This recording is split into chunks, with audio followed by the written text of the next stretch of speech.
distance and displacement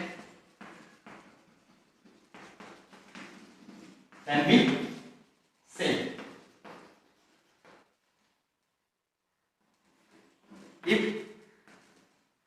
if an object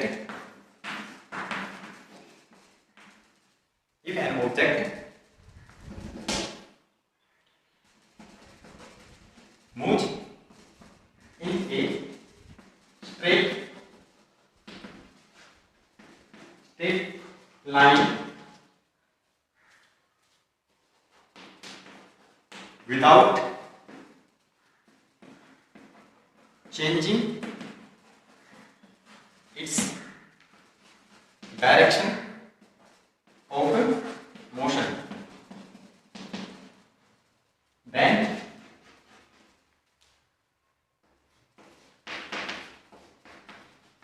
distance and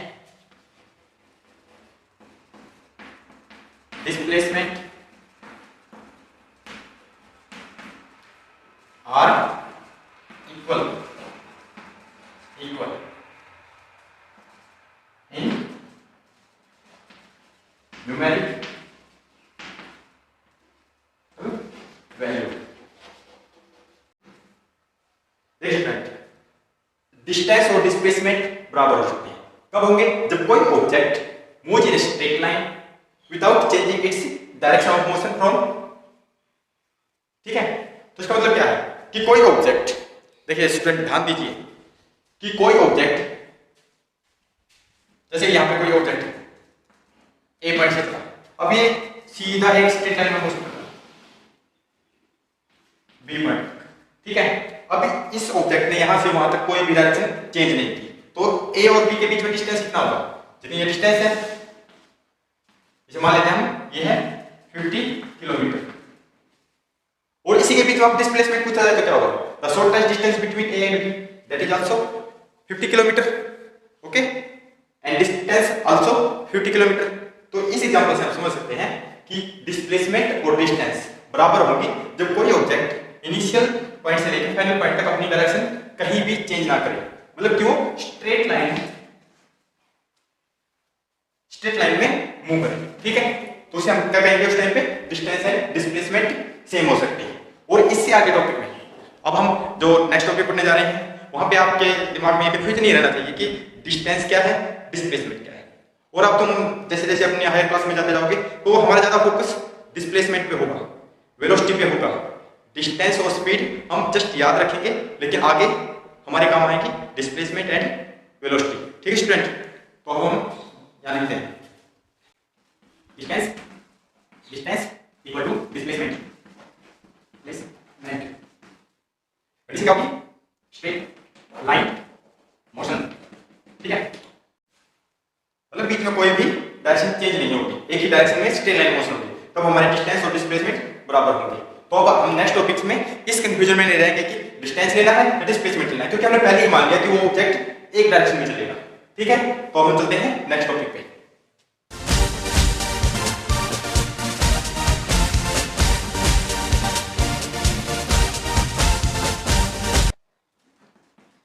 uniform motion, ठीक है। Uniform motion, इसके नाम से समझ गया होगा। Uni means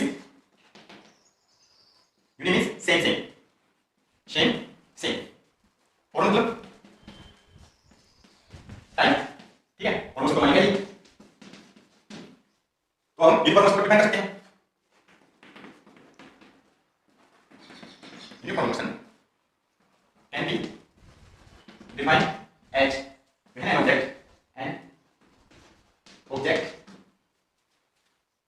covers equal distance और displacement, ठीक है। displacement in equal intervals of time, ठीक है स्टूडेंट। कि कोई ऑब्जेक्ट, इसको आप थोड़ा सा एग्जांपल के साथ समझते हैं कि कोई ऑब्जेक्ट ओ पॉइंट पे था, ठीक है। ओ से ए पर चला गया, ए से बी पर चला गया, बी से सी पर चला गया, ठीक है। आगे वैल्यू बी पे। अब ये हमारे सेम टाइप मतलब इक्वल डिस्टेंस या डिस्प्लेसमेंट हम मान लेते हैं ये कितना है 10 किलोमीटर, ये भी 10 किलोमीटर, ये भी 10 किलोमीटर, ये भी 10 किलोमीटर, ठीक है। अब इस इंटरवल से ये डिस्टेंस और डिस्प्लेसमेंट है, अब स्ट्रेट लाइन है तो ये दोनों आपस में इक्वल होंगे, ठीक है, ये दोनों इक्वल होंगे 10 किलोमीटर 10 किलोमीटर 10 किलोमीटर 10 किलोमीटर। अब इसको तो इंटरवल होता है कि ओ से ए जाने में अब उसको 2 आवर्स लगते हैं, ठीक है, तो ए से बी जाने में भी उसे 2 आवर लगे, बी से सी में भी 2 आवर्स और सी से डी में भी 2 आवर्स, ठीक है। तो इसका मतलब क्या है इक्वल इंटरवल इक्वल डिस्टेंस, ठीक है, equal distance equal distance equal distance equal distance in equal interval of time 2 hours में 2 आवर्स में 2 आवर्स 2 आवर्स, ठीक है। इस तरह के मोशन को क्या कहेंगे this type of motion, this type of motion is called uniform motion, ठीक है। अब आपको ये चीज समझ में आ गई और थोड़ा सा और समझते हैं, ठीक है। तो देखो ध्यान से सुनिए, अब रेट ऑफ मोशन देख रहे हैं कि डिस्टेंस कितने टाइम में, दूसरी डिस्टेंस कितने टाइम में, तीसरी डिस्टेंस कितने टाइम में, फोर्थ डिस्टेंस कितने टाइम में, ठीक है। तो अगर हम इस इंटरवल का स्पीड या वेलोसिटी निकालें तो क्या होगा डिस्प्लेसमेंट और टाइम, डिस्प्लेसमेंट और टाइम, डिस्प्लेसमेंट और टाइम, डिस्प्लेसमेंट और टाइम, तो हमें इस OA की वेलोसिटी कितनी मिलेगी, velocity of OA that is 10 kilometre 10 divide by 2, ठीक है। ए और बी के लिए ए बी के लिए क्या मिलेगी 10 डिवाइड बाई 2 और अगले के लिए वो भी 10 बाई 2 एंड सेम। तो एक ऐसी मोशन जिसमें कोई भी ऑब्जेक्ट अपनी स्पीड या फिर वेलोसिटी अगर डिस्प्लेसमेंट और डिस्टेंस बराबर है तो हमारी स्पीड और वेलोसिटी एक जैसी होंगी। तो एक कोई भी ऑब्जेक्ट अगर अपनी स्पीड और वेलोसिटी पूरी मोशन में चेंज नहीं करता है, ठीक है। फॉर एग्जांपल जैसे हमारी बाइक है वो 40 किलोमीटर पर आवर की स्पीड से चल रही थी और ऐसे ही उतनी स्पीड से घर से चली और स्कूल में आ गई, ठीक है। तो इसका मतलब क्या है उसने अपनी स्पीड ना ही तेज की ना ही कम की, ठीक है। तो ऐसी मोशन को हम कहेंगे यूनिफॉर्म मोशन, ठीक है। अब चलते हैं नेक्स्ट टॉपिक की तरफ।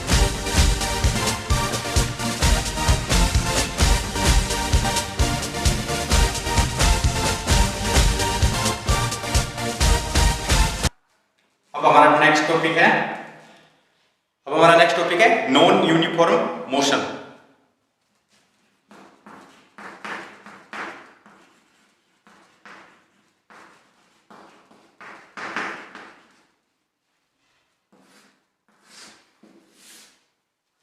अब देखिए इसके नाम से ही पता चल जाएगा नॉन,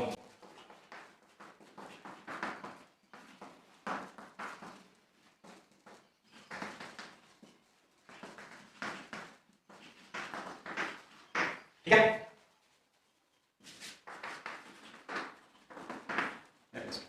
अब चेक करें क्या मोशन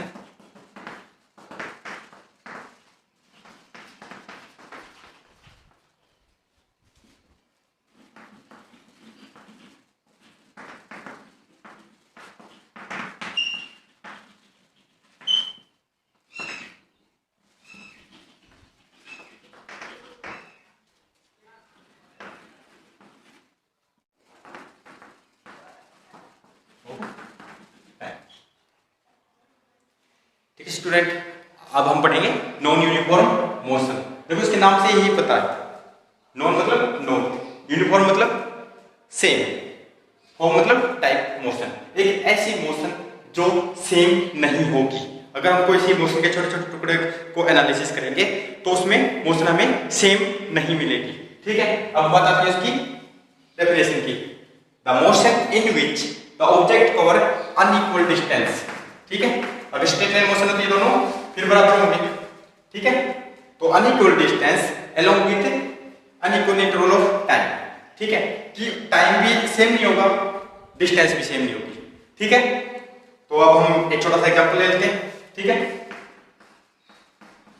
एग्जांपल कि कोई ऑब्जेक्ट ओ से चला,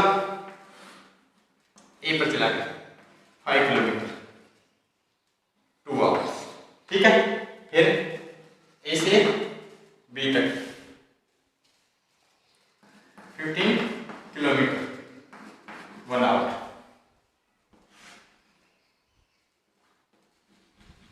सी पॉइंट 2 किलोमीटर 3 आवर्स, ठीक है। अब देखो ये छोटे छोटे टुकड़े हैं, ओ से ए से बी और बी से सी तक। ये स्मॉल पार्ट्स में टाइम अनइक्वल है, पार्ट भी सेम नहीं है, टाइम भी सेम नहीं है, ठीक है। तो अगर देखा जाए तो इस टाइम में, अब इसके हिसाब से देखा जाए तो 2.5 किलोमीटर पर आवर की स्पीड से चला, इसमें 15 किलोमीटर पर आवर के हिसाब से चला, और बी और सी में 2/3 किलोमीटर पर आवर की स्पीड से चला। अगर इस हिसाब से देखा जाए तो इसका मतलब क्या है, यहाँ पे स्पीड ठीक थी, अब यहाँ पे स्पीड बहुत ज्यादा होगी, अब उसके बाद और कम होगी। तो इसका मतलब क्या है कि कोई भी मोशन जिसमें हमारा डिस्प्लेसमेंट या फिर टाइम दोनों ही चीजें सेम ना हो, ठीक है, कि वो कोई ऑब्जेक्ट है वो है टाइम के अनुसार unequal pair of distance cover कर रहा है, ठीक है।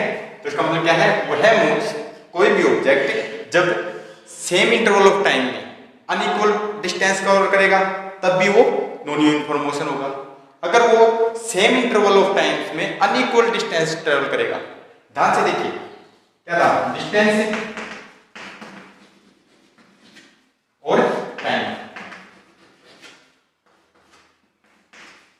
दोनों अनइक्वल, इक्वल, अनइक्वल। अगर डिस्टेंस और टाइम दोनों ही अनइक्वल हैं तो भी नॉन यूनिफॉर्म मोशन। डिस्टेंस क्या है, इक्वल, ये unequal, then also non uniform motion. If this one is unequal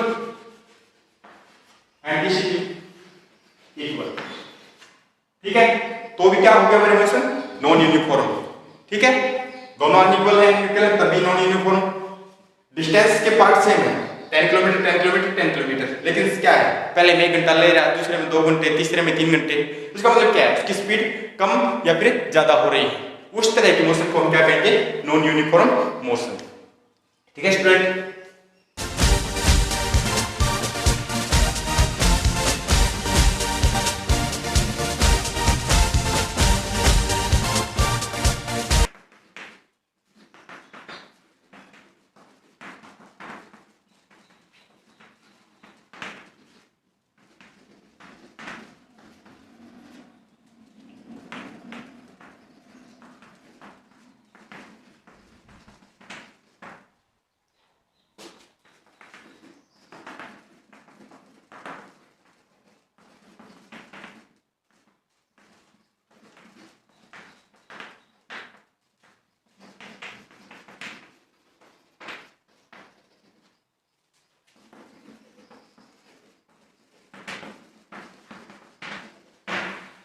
student अब ध्यान से देखिए, यूनिफॉर्म मोशन में क्या होगा कि मोशन सेम टाइप की रहेगी। इसका मतलब क्या है, वेलोसिटी जो स्टार्टिंग में वेलोसिटी थी वही फाइनल में भी होगी, ठीक है, सेम टाइप। ए पॉइंट से चला 5 kilometre per hour, B point पर पहुंच गया 5 किलोमीटर पर आवर, ठीक है।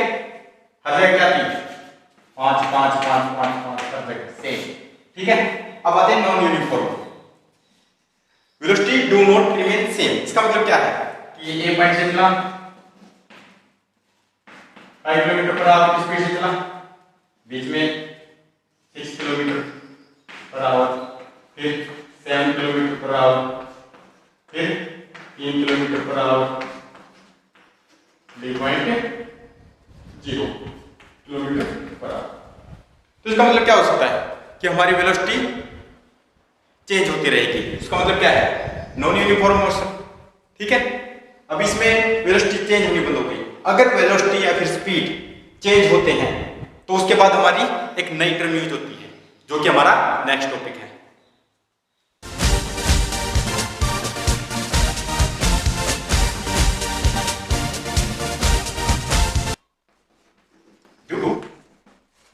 non uniform motion. The variation in value of velocity can be discussed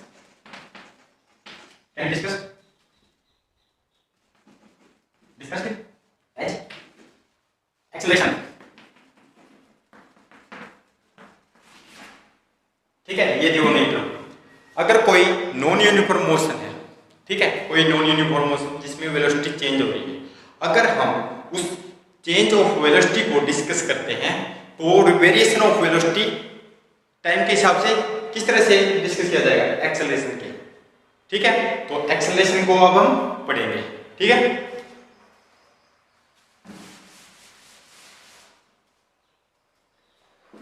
H acceleration can be defined as acceleration a, ठीक है। अब ऐसे डिफाइन करेंगे तो rate of change of velocity with respect to time, that is called acceleration, ठीक है। अब जैसे ये दो तरह से मतलब डेफिनेशन में लगा लो, यहां पे और लिख सकते हो, ठीक है। ये दोनों एक ही डेफिनेशन है कि नॉन यूनिफॉर्म मोशन के लिए वेलोसिटी का समय के अनुसार बदलना क्या कहलाएगा, एक्सेलरेशन, ठीक है। अब देखो दूसरी डेफिनेशन, वेलोसिटी का बदलना with respect to time, that is called acceleration, ठीक है। तो हम एक्सेलरेशन का फॉर्मूला लिखते हैं, a is equal to change in velocity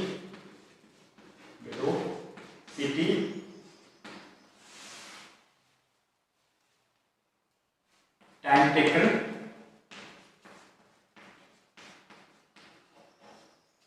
in changing,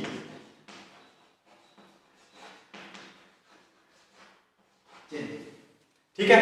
तो हमारा क्या बन जाएगा, एक्सेलरेशन,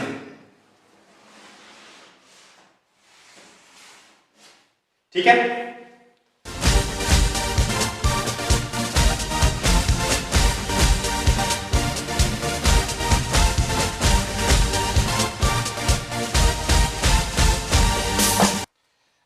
अब हम डिस्कस करने जा रहे हैं rate of change of velocity, जो कि हमारा एक्सेलरेशन होता है, ठीक है। और स्टूडेंट एक्सेलरेशन हमेशा नॉन यूनिफॉर्म मोशन का होगा, ठीक है।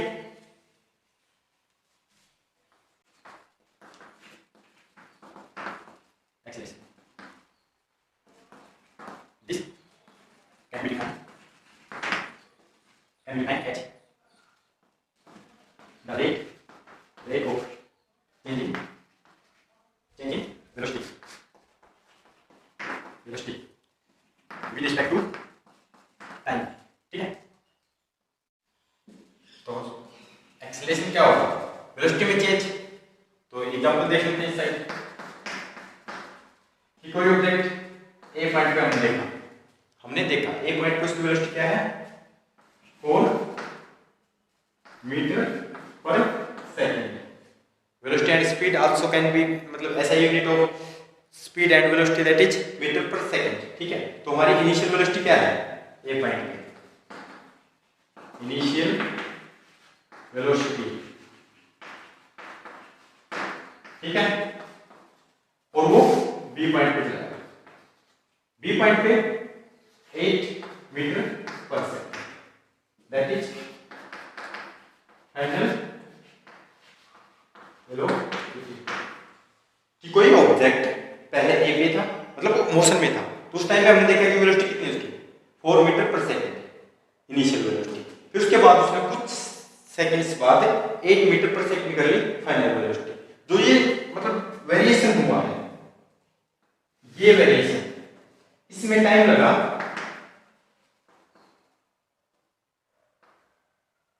20 second,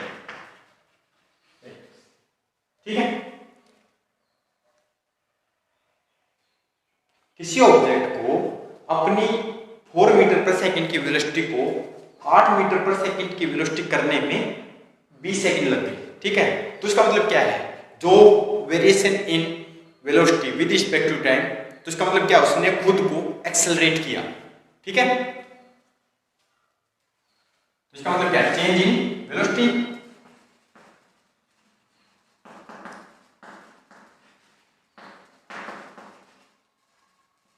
change in velocity with respect to time.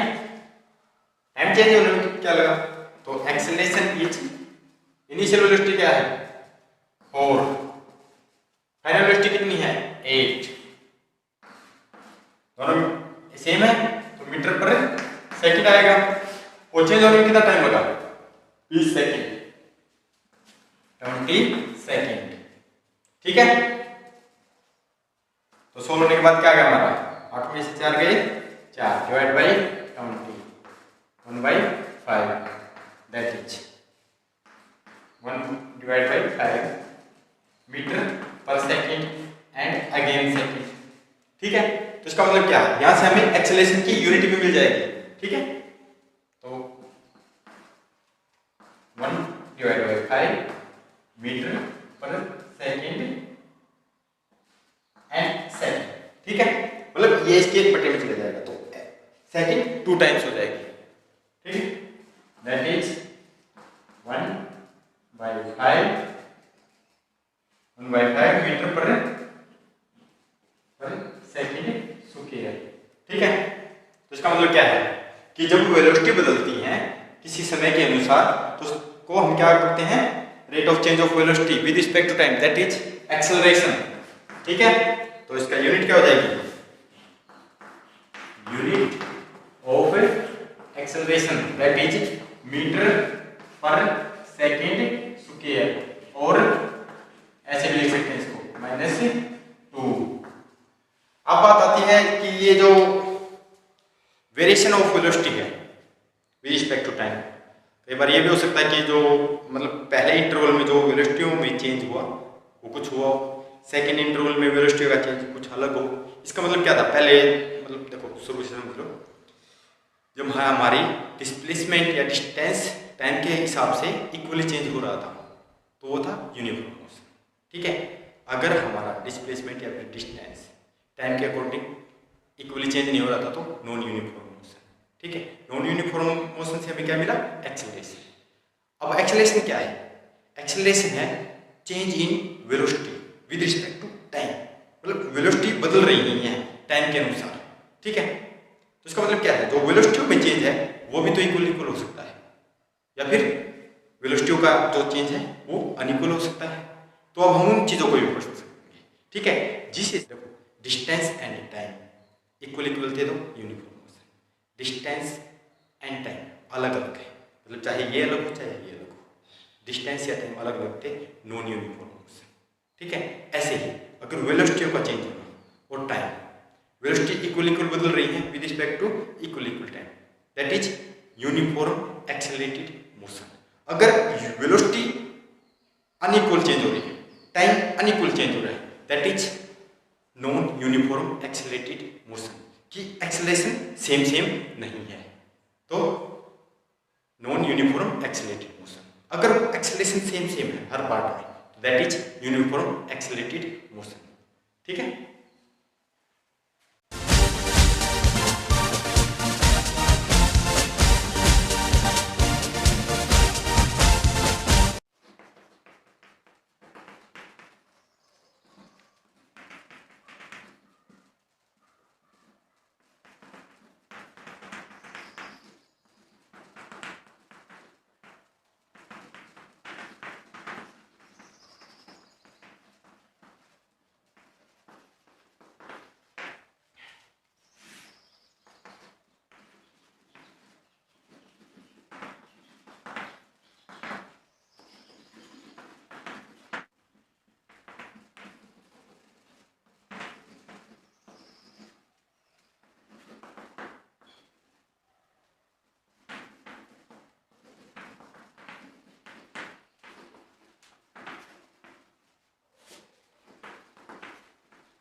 Okay student, acceleration पढ़ लिया हमने। अब नॉन यूनिफॉर्म एक्सेलरेटेड मोशन, ठीक है, कि एक ऐसी मोशन जिसमें acceleration through out the motion remain same, ठीक है। नॉन यूनिफॉर्म मोशन जिसमें एक्सेलरेशन सेम नहीं रहता। एक्सेलरेशन का सेम होने का मतलब क्या है कि जो वेलोसिटी बदल रही थी हमारी टाइम के अनुसार, वो इक्वल टाइम में इक्वल वेलोसिटी में चेंज आ रहा है, ठीक है। तो that is called uniform acceleration motion. अगर वो वेलोसिटी में चेंज होना विद रिस्पेक्ट टू टाइम वो अलग अलग है तो नॉन यूनिफॉर्म एक्सेलरेटेड मोशन, ठीक है। तो इसका मतलब क्या है, इसमें एक्सेलरेशन इंक्रीज या फिर डिक्रीज करेगा, ठीक है।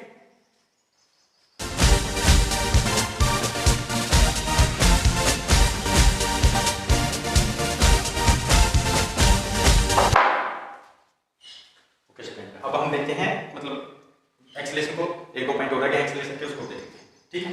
एक्सेलरेशन क्या नाम है? एक्सेलरेशन क्या है? Final velocity minus initial velocity. Final velocity और इनिशियल वेलोसिटी में जो भी डिफरेंस आया और इस डिफरेंस होने में जो टाइम लगता है, ठीक है। अब देखो, अब कई बार ये हो सकता है कि तुम्हारी जो इनिशियल वेलोसिटी थी वो हो 8 मीटर पर सेकेंड और जो फाइनल वेलोसिटी है वो हो जाए 4 मीटर पर सेकेंड, ठीक है। इसका मतलब क्या है, उसने अपना स्पीड या फिर वेलोसिटी डिक्रीज कर ली, ठीक है। इसका मतलब क्या, उसने अपनी जैसे बाइक है तो बाइक को उसने स्लो डाउन कर दिया, ठीक है। तो स्लो करने का मतलब क्या हो गया, वो तो अब एक्सेलरेट नहीं कह सकते हम। तो इसका मतलब क्या है, जब हमारा एक्सेलरेशन के फॉर्मूले में और ये वेरिएशन होने में टाइम कितना लगा, टाइम 20 सेकेंड,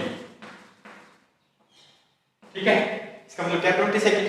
तो अब फॉर्मूले में पुट करो इस चीजों को, तो 4 minus 8 divide by 20 that is -4/20 metre पर second square. This negative sign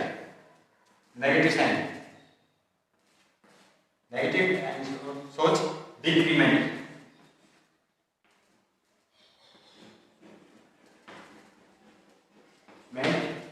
in velocity, ठीक है। तो इसका मतलब क्या है, वेलोसिटी हमारी कम हुई है, तो जिस एक्सेलरेशन मोशन में अगर हमारी वेलोसिटी डिक्रीज होती है तो उसे हम बोलेंगे डी एक्सेलरेटेड मोशन।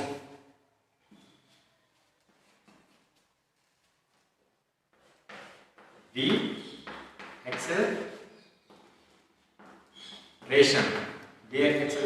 और रिटार्डेशन,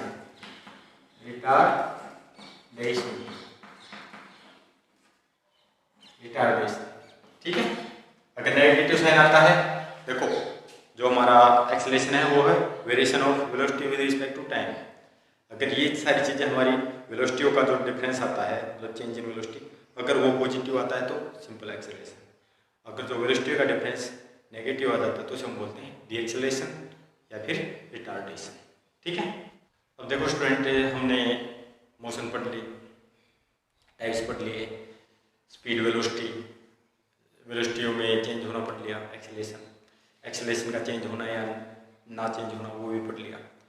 अब हमारा आता है कि हम मोशन को, एक तो बार बार हम आपको बता रहे हैं कि मोशन ये होती है वो होती है, लिख के बता रहे हैं कि डेफिनेशन वेलोसिटी दिस। अब देखो मोशन को एक्सप्रेस करने का हमारे पास एक नया तरीका है, ठीक है, जिसे हम ग्राफिकल मेथड कहेंगे। कि सारी चीज़ों को जो हमारे पास डाटा दिया गया है कि कुछ डिस्टेंस दे रखी हैं, कुछ टाइम इंटरवल दे रखे हैं, अब उनको हम एक न्यूमेरिकल या फिर एक गणित के सवाल के हिसाब से ना निकाल कर हम उसे एक ग्राफ पे बताएं, ठीक है। या फिर हमारे पास वेलोसिटीज दे रखी है और टाइम दे रखा है, ठीक है। हमारे पास चार ही चीजें थी, डिस्टेंस मिलेगी, टाइम मिलेगा, ठीक है, या फिर हमें वेलोसिटियों में चेंज मिलेगा या फिर टाइम मिलेगा, जिसके हिसाब से हम एक्सप्रेशन बनाएंगे। तो वो दोनों तरह से कॉन्सेप्ट, डिस्टेंस और टाइम या फिर डिस्प्लेसमेंट और टाइम, ये दोनों एक ही चीज है, इनका ग्राफ पे रिप्रेजेंटेशन करना। फिर दूसरी चीज हमारे पास क्या थी, वेलोसिटियां बदल रही थी with respect to time, that is acceleration, वो चीजें भी ग्राफ पे बताना, ठीक है। तो वो हमारा क्या कहलाता है कि मोशन को हम अब थ्योरेटिकली या फिर लिख कर ना बताएं, हम बताएं उसे ग्राफ के द्वारा, तो वो कहलाता है ग्राफिकल मेथड। ठीक है। और अगर कोई चीज समझ में ना आए और कोई डाउट आता है तो आप कमेंट सेक्शन में पूछ सकते हैं। ठीक है। अगर आपके ज़्यादा ही डाउट हो रहे हैं तो डाउट्स के ऊपर एक अलग से वीडियो बना दी जाएगी। ठीक है।